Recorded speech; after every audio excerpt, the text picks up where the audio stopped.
3 questions you need to answer on every interaction if you want to be successful with others. That's what we're going to talk about right now.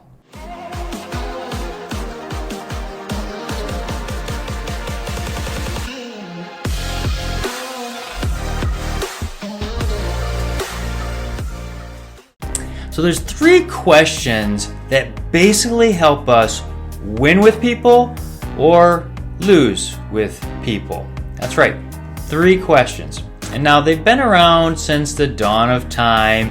It's been our kind of radar when we walked into an area or a situation.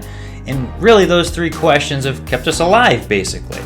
Well, now we don't really have to survive as much as we do need to work with others to grow our business or succeed or move our product offering off to market. We need to be answering 3 questions though when we engage with other people if we want to succeed. Now let's talk about those 3 questions. The first question is, do I like you? That's right. Do I like you? Seems pretty simple, right? You either like someone or you don't, but there's actually a lot that goes into that likability. Now, just because you're a likable person doesn't mean you're automatically going to be likable.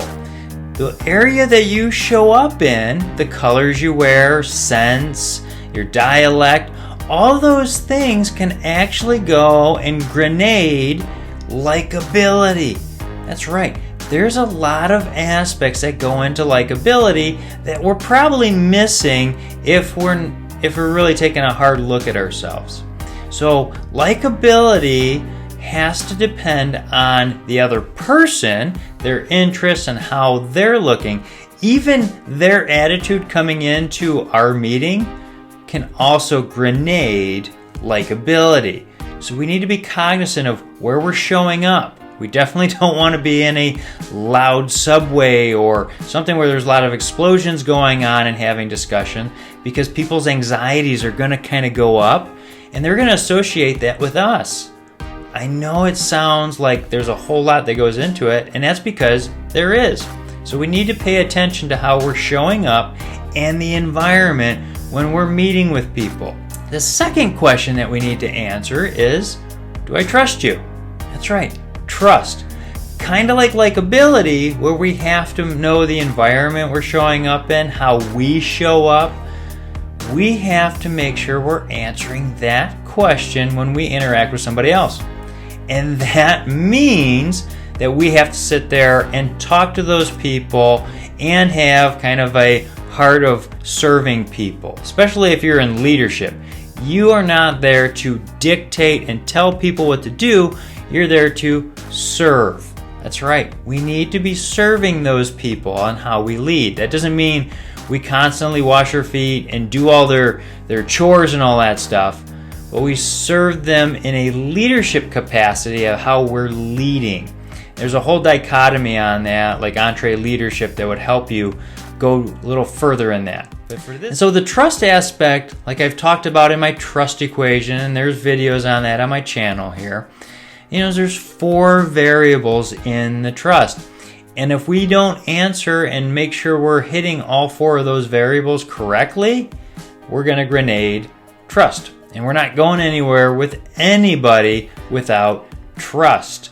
And the whole thing about building influence, like in sales or leadership or working with anybody, is we have to have trust. Because in organizations, if we don't have trust, speed goes down. That's right. We get slower as an organization when trust is low. Now, when trust is high, guess what happens? Speed goes up, costs go down, more profits. That's right. Because when people trust each other, guess what happens? They don't second guess them. They don't make them go through more processes to vet everything out. They trust their decision making, right? So we need to be making sure we're answering trust on every situation. So we need to be cognizant up here on how we show up and how we talk to people and consistently serve those people well. Now the third question is, how can you help me? You know, that's something that we're naturally selfish about. We want somebody to help us, but if we want to build levels of trust, we need to be answering that question for them.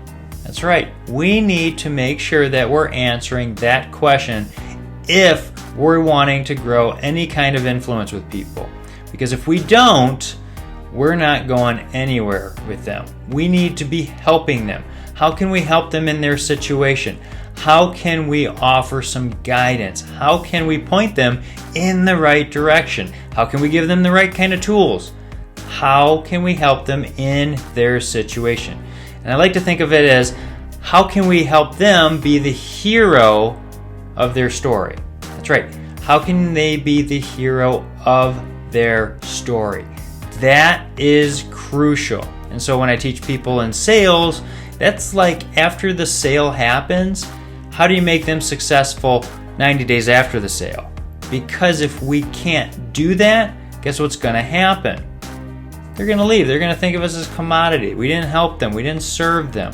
So we need to make sure that we're thinking about how we can make that other person a hero in their story. Now, we answer all three of those questions. Guess what happens? We increase our leadership capacity, our salesmanship, our influence with those people goes up. Not because we want it to go up and that way we can sell more stuff to people or we can get them to do more stuff. It's just a natural byproduct of when we serve people. So, answer those three questions well, guess what's going to happen? More engagement, more influence, and you're going to be able to go farther with more people. All right? If you get any more questions about that, feel free to reach out. Contact information is below. If this video was helpful, hit like, share, subscribe. Send to somebody you think it might benefit, because that's why I do these videos, to help you. We'll see you next time.